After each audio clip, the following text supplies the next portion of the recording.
following sermon was presented on Sunday, June 19th, 2016 by Pastor Daniel. It is titled, A Virtuous Father.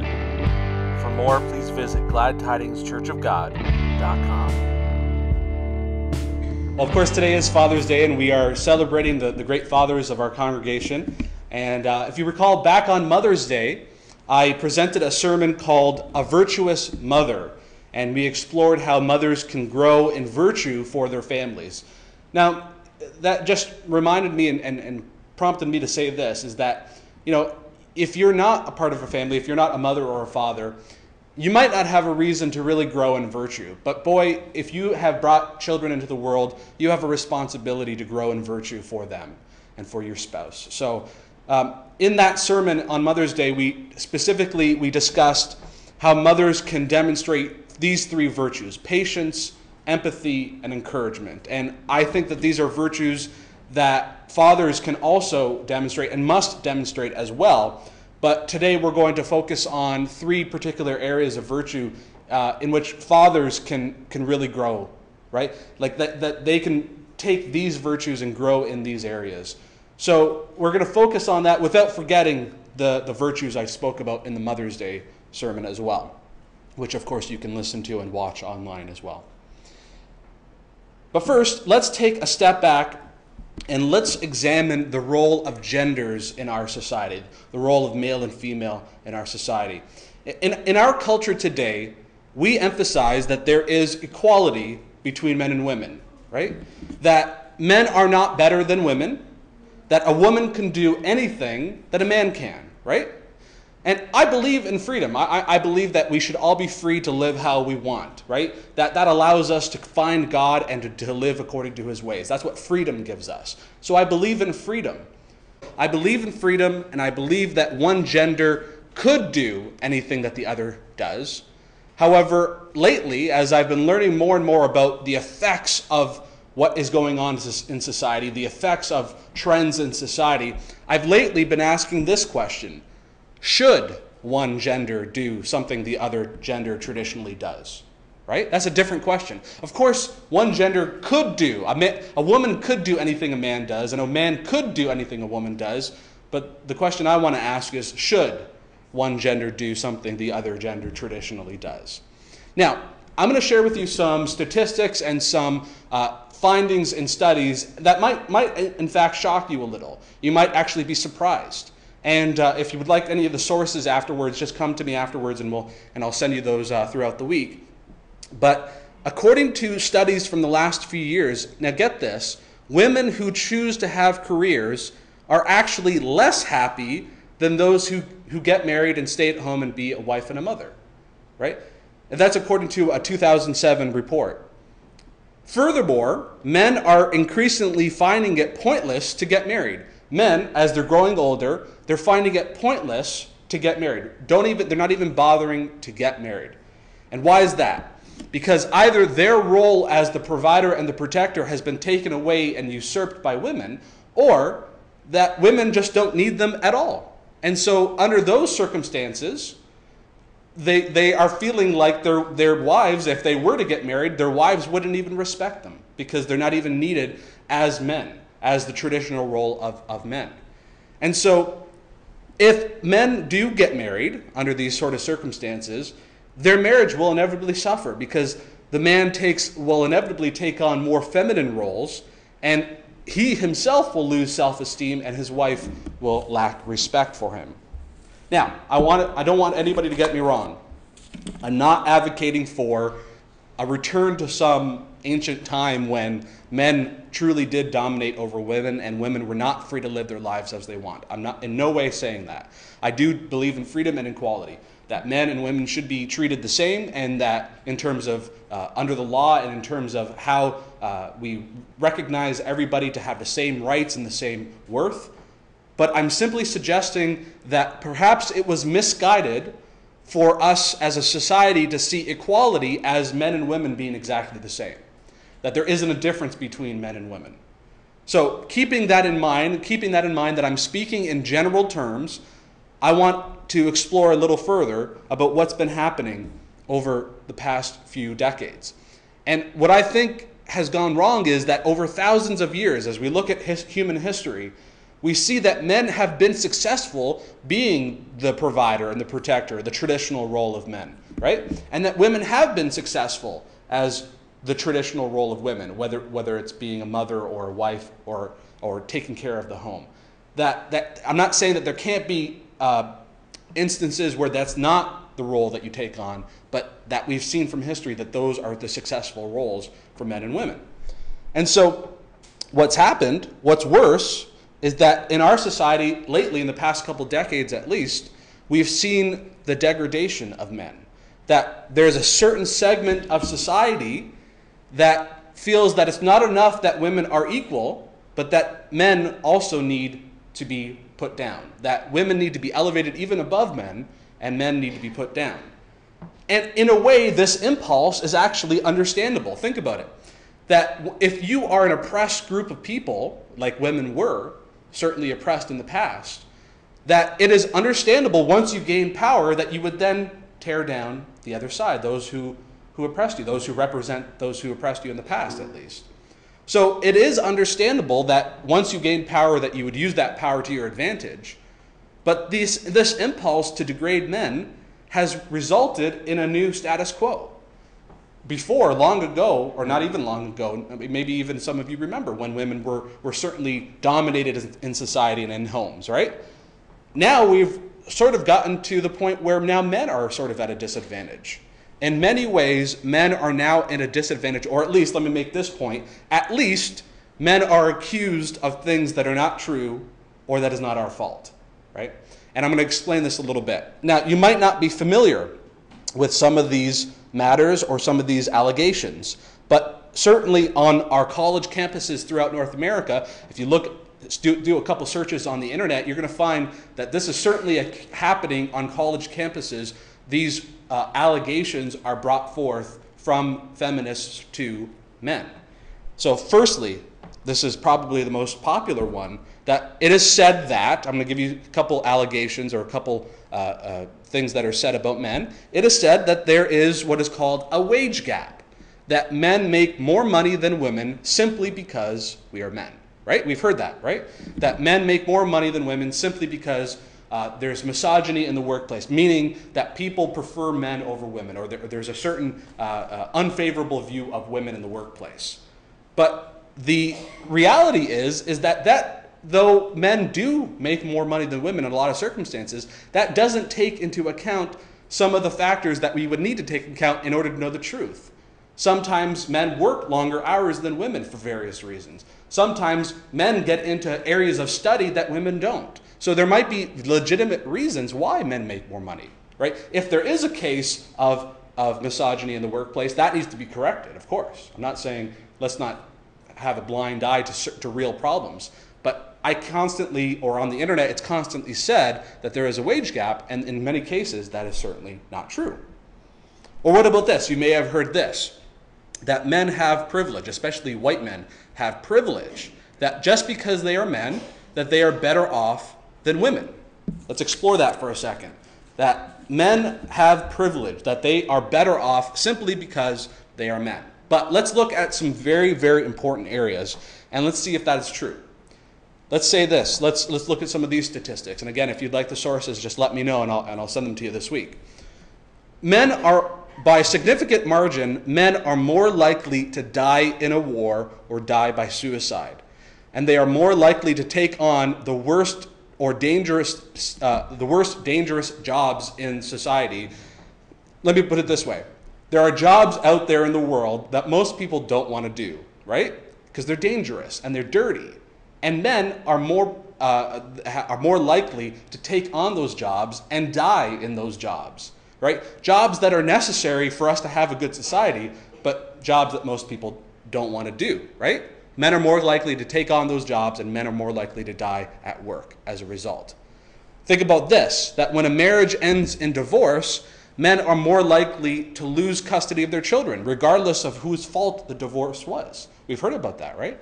That judges will favor women, even though the circumstances might be that the woman was at fault for the divorce. That doesn't seem like privilege to me, right? What about this? there exists domestic abuse against men, right? Everybody knows how horrible and evil it is to abuse women, for a man to abuse a woman. But guess what? It happens from a woman to a man as well, right? There's domestic abuse against men, both physical and verbal and emotional, right? So in those circumstances, sometimes there isn't even a place for a man to go to get help, a safe place or some kind of agency. And if those agencies do exist, very often than not, they don't even recognize male domestic abuse. So that doesn't seem fair. That doesn't seem like a privileged position. What about this? That in school, little boys are often punished for being rambunctious, for being overactive, right? They're usually, sometimes in some horrific situations, they're given certain kind of prescription drugs to keep them down, to calm them down, right? But in many cases, certainly there are some legitimate cases, but in some cases, they're just being boys, right? They're just being active. But that is not acceptable to some people, and they have to be calmed down. That doesn't seem like privilege to me. And lastly, and we've all watched sitcoms or whatever it might be, where in TV or in other media, men are often depicted as, I like this word, buffoons, right? They're depicted as idiots, that women roll their eyes at their husbands because he's an idiot, right? That, to me, like once you are aware of this happening, you then start to see it more often than not. And to me, this is unacceptable, that we should not be degrading women in any way, but we should also not be degrading men in any way.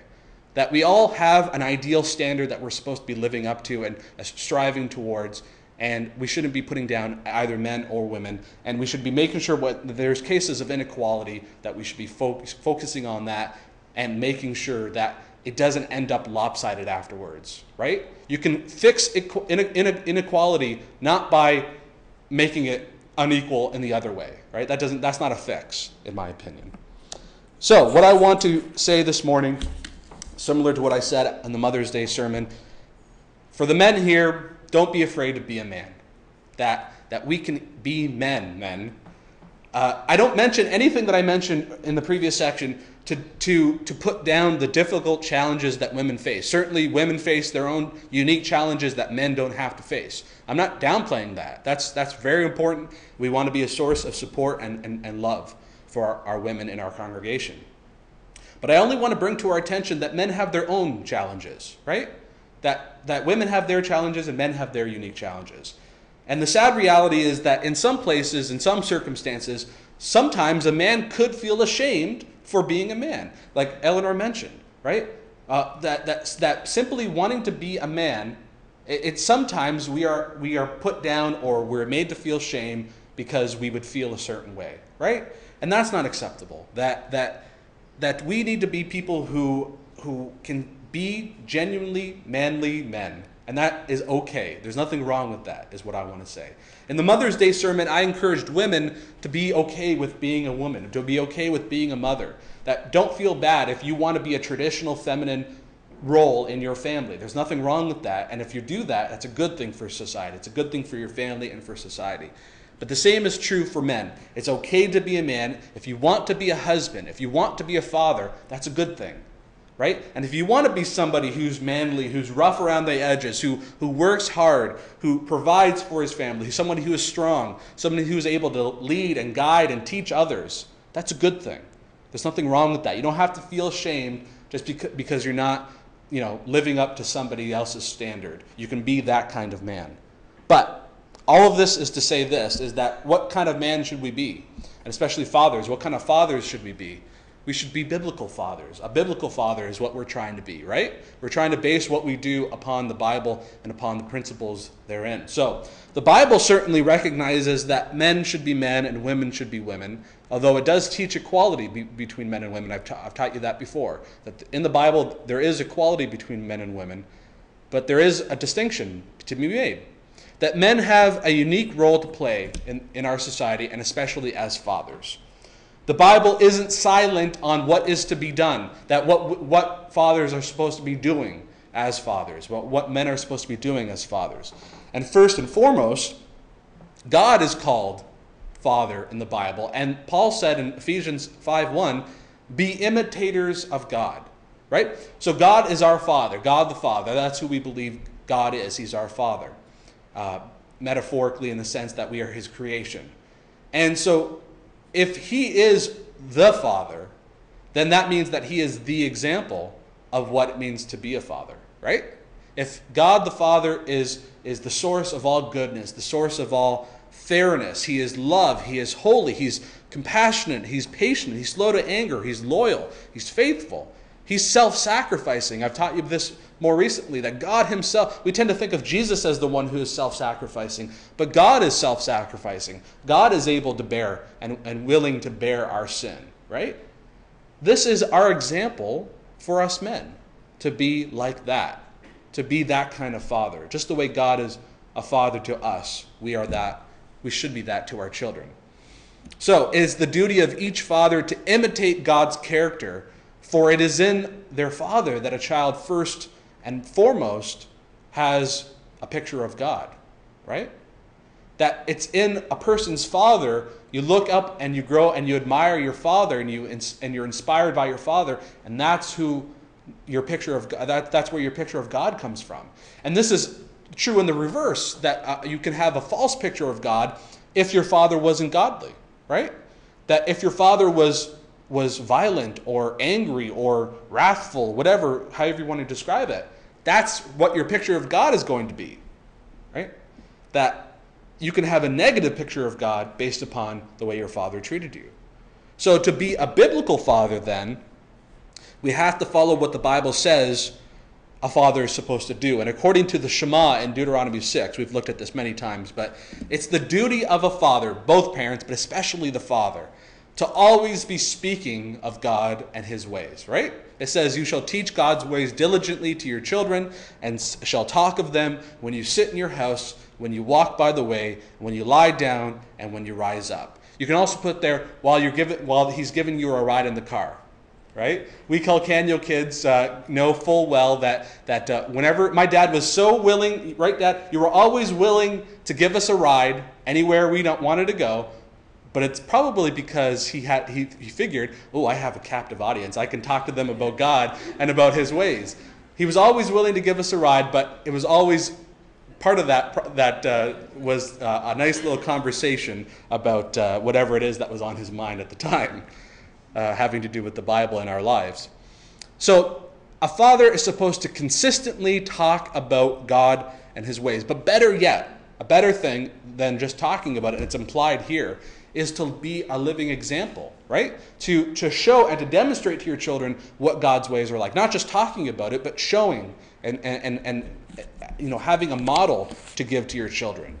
And that's what I think this verse has in mind when it says in Proverbs 22:6, to train up a child in the way he should go, even when he is old, he will not depart from it. We've heard this verse before, right?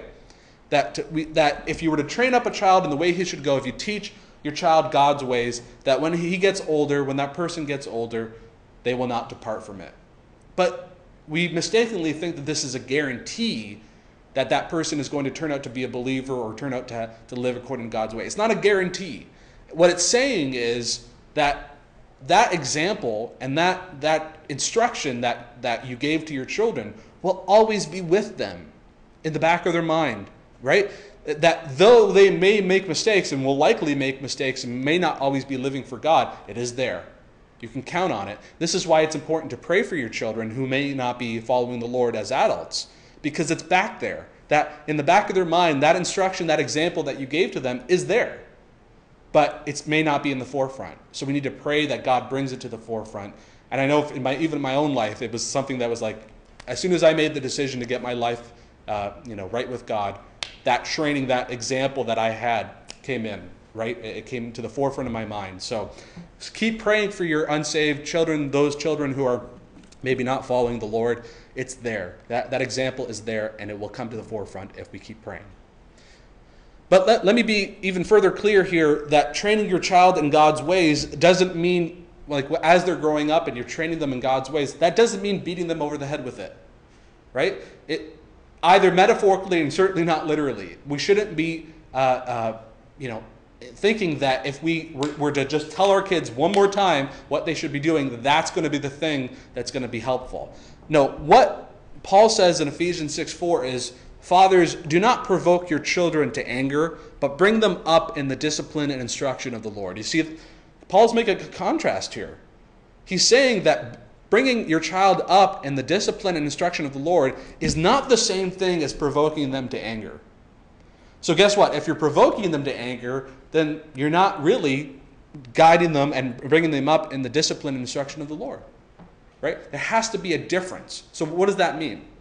I've talked about this in past sermons, and you know this full well, that parents have a natural power and authority over their children, right? That we as adults and them as little children, we have a natural power and authority over our children. So what are we to do with that power and authority?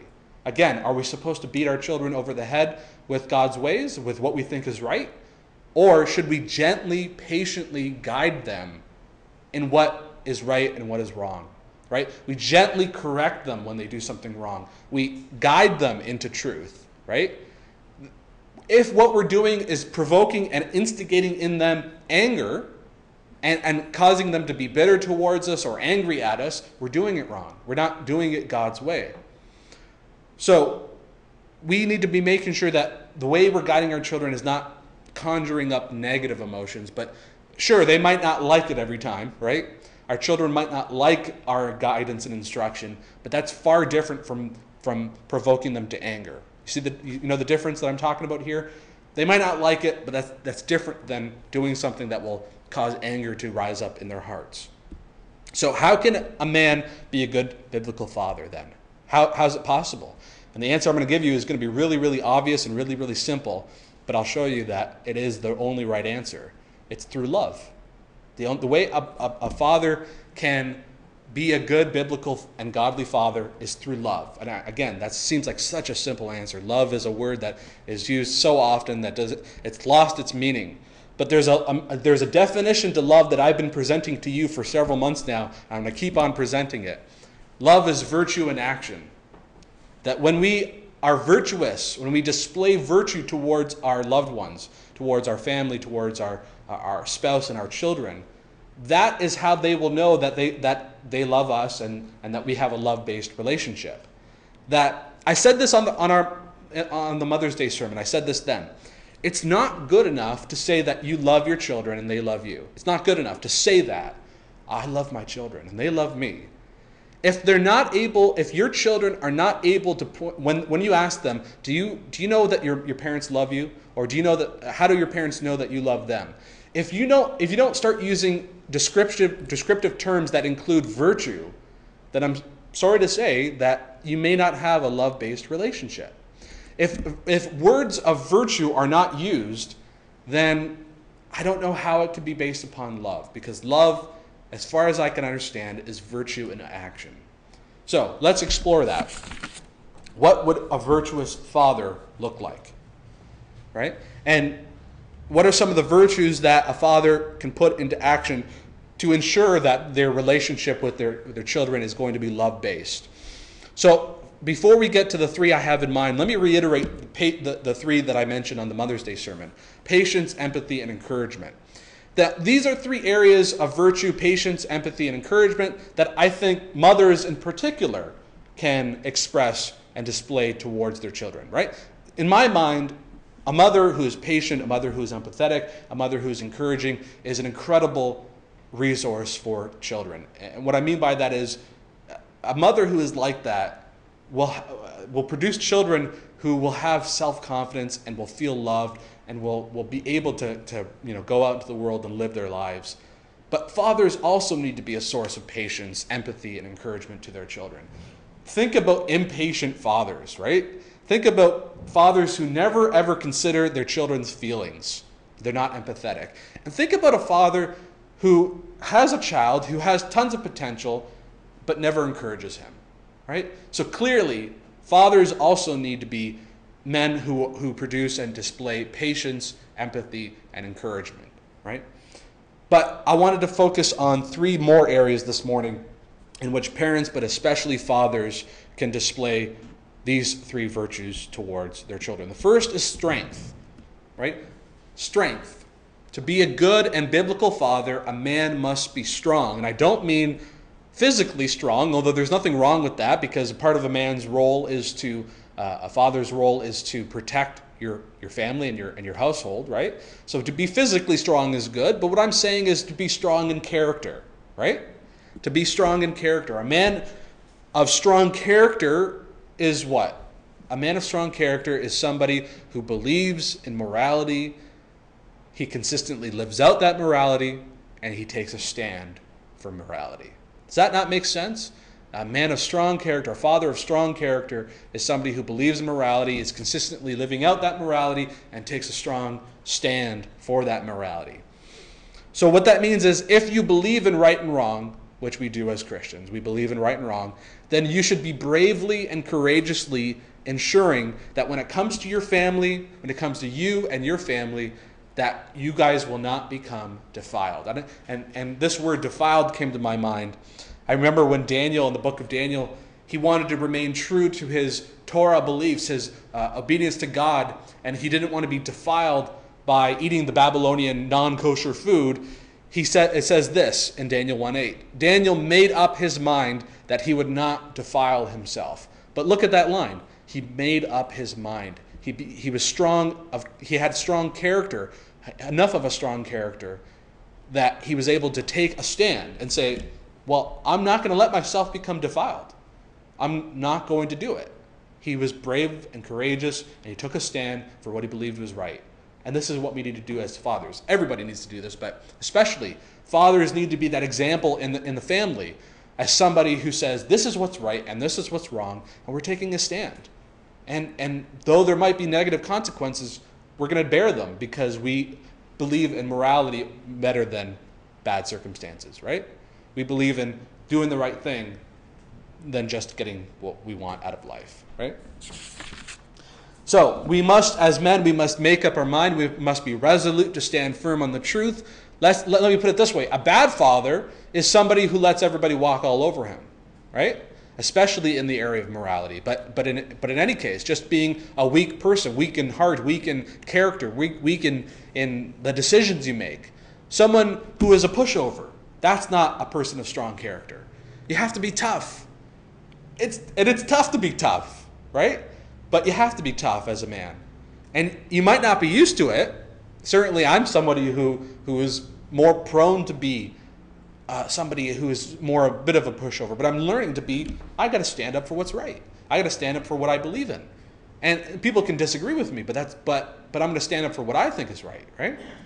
So you have to become somebody who is assertive and bold, someone who holds himself to a high standard and attempts to consistently live out that standard regardless of what others say and do. And that's the tough part. If somebody's saying, I don't agree with that, I don't accept that, you have to stand up and say, I'm going to live by truth, I'm going to live by morality, right? Furthermore, a good father is someone who accepts responsibility. Listen to this. Somebody who accepts responsibility is somebody who makes choices and then lives by those choices, right? And this especially is the case if you make the decision to have a family. Then you better be willing to provide for that family, right? A weak man is someone who does the act of producing children, but then doesn't act when it's time to take care of those children, right? You can do the act of producing children, but when it comes time for action to take care of those children, you're not there. Or you might even be in the house, but you're not but you're still absent, right? You're still not providing or being the man that is needed to be, that you need to be in that situation. Look what Paul says regarding those who don't take care of and don't provide for their families. He says in 1 Timothy 5:8, if anyone does not provide for his own, and especially for those of his household, he has denied the faith and is worse than an unbeliever. That tells me that Paul considers being a real godly man is somebody who takes care of your family. Why? Because it was because of you that the family exists. And you have to bear responsibility for your choices and your actions. Somebody who is irresponsible is not a godly father. Somebody is not a godly man. So, This can only come from a strong relationship with the Lord. It's being connected to God, being somebody who gains strength through the Lord, right? Somebody who gains strength through that relationship with God. And especially in the area of building your character and treating your family in a certain way, in the appropriate way, that comes from having an open and honest relationship with God where you're constantly, asking yourself, how can I improve? How can I be stronger? How can I be what God needs me to be, right? This is what we need to do, every single one of us, but especially the men and the fathers of our congregation. So I know it can be difficult and we won't always be perfect, but there is a principle of reaping what you sow, right? In the Bible, reaping what you sow. If the more you put into it, the more you'll get out of it. The more you work with God to build up a strong character, the more benefit you will receive in terms of having a strong love-based family relationship. So firstly is strength, but secondly is wisdom. When I think of a good father, I think of a father who is wise, right? I think of somebody who has children who are happy to go to their father to get advice, to get guidance when something is going on in their lives, right? That's, to me, is an indication of a good father, because that father has wisdom, is wise. To become somebody of wisdom, though, a man of wisdom, you have to always be open to learning, open to growing. You have to be curious in life. You can't think that you're a know-it-all, or you can't be a know-it-all, rather. You can't think that you do know it all. So to gain wisdom, you have to admit that you don't know everything, and that there is an ideal standard out there, that truth can be known and understood. And I've said this many times, I'll say it again. I believe truth can be known and understood. And so if you recognize that truth can be known and understood, then you need to be somebody who's open to learning. We don't know everything as we grow up. We need to learn and continue to grow, even as we get older. So thankfully, we have this promise in Scripture. It says in James, the brother of Jesus, said that if any of you lacks wisdom, let him ask God, who gives to all generously and without reproach, and it will be given to him. So this promise that God will give you wisdom if you ask is not that God will instantly give you wisdom, though that we believe in miracles, that could happen. But rather, this is more so that the more you ask God, the more you work with him, that the more you study his Bible, the Scripture, his Word, the more wisdom you will gain, right? You got to put the work into it. So a good father is someone who makes choices for himself and for his family that are wise. It's important to always be open to making yourselves better, to be growing, so that you can have more opportunities to establish God's kingdom, certainly out in the world, but firstly in your family, in your home, right? So in order to be able to make wise choices, you have to know what wisdom is. And wisdom comes from learning God's ways and reasoning out what is right and what is wrong based upon that. So Paul says this, Paul instructs us, and I'm especially going to say this to fathers. In the way you live your life, that's what he means. Be careful how you walk, and be careful in how you live your life. Don't be unwise, men, but be wise, right? We have to make the most of our time because the days are evil. So don't be foolish, but understand what the will of the Lord is. And how can you understand what the will of the Lord is? By consistently studying the Word of God, the Scriptures, the Bible. To me, a wise person isn't always someone who knows everything. It's someone who is open to learning the right thing, right? You don't automatically, I don't really actually have a lot of respect for people who think that they know it all, right? I have a lot of respect for people who are open-minded, who are constantly saying to themselves, I know some things, but I want to know more. I want to know a lot more. So, strength, wisdom, and thirdly, loyalty. A good father is someone who is loyal and exhibits the virtues connected to loyalty. That's pretty general, so I'm going to try to break that down. Now, sometimes loyalty is thought of, maybe you think of loyalty this way. Loyalty is thought of as supporting or pledging allegiance to someone or to a group, regardless of what they do. Like, think about it this way. It's often said that whenever somebody in your family does something and you're encouraged to be loyal to them, and this is usually what is said. Well, they're family. I can't betray them, right? Because they're family, you're loyal to them, regardless of what they've done, You're going to stay supportive and pledge allegiance to them. Is that really what our loyalty should be based on? That simply because they are a part of a group, whether it's family, whether it's a business or some political party, should we be basing loyalty upon a group status, or should we be basing loyalty upon virtue?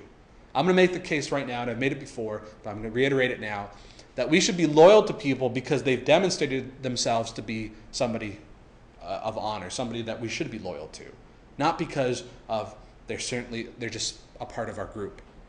So the relationships that we must be in must be based on virtue. They have to be mutually beneficial. Each party has to be displaying virtue. Otherwise, your loyalty is itself no longer virtuous, I think. It is not virtuous to continue to support someone who is not a good person. Can I repeat that? Is that okay? Let me say that again because I think it's really important. It is not virtuous to continue to support someone who is not a good person. I don't think that's a good virtue. I don't think that's real loyalty. If they're not a good person, I don't think true loyalty is continuing to support them. Especially if what they're doing is what we know to be immoral, not just things you disagree with, but things that are immoral. I don't think it's appropriate to continue to support them and to be loyal to them. However, we don't have the power to change other people's hearts and minds, right? We don't have the power. God has the power, but we don't have the power to change other people. So I would say this to myself and to all of us here. The best way to have relationships where there's genuine virtue-based loyalty is for yourself to be somebody who's honorable and somebody that somebody can be loyal to you, someone that others can be confidently loyal to. Let me put it this way. Be a person who is trustworthy. Be a person who is honorable.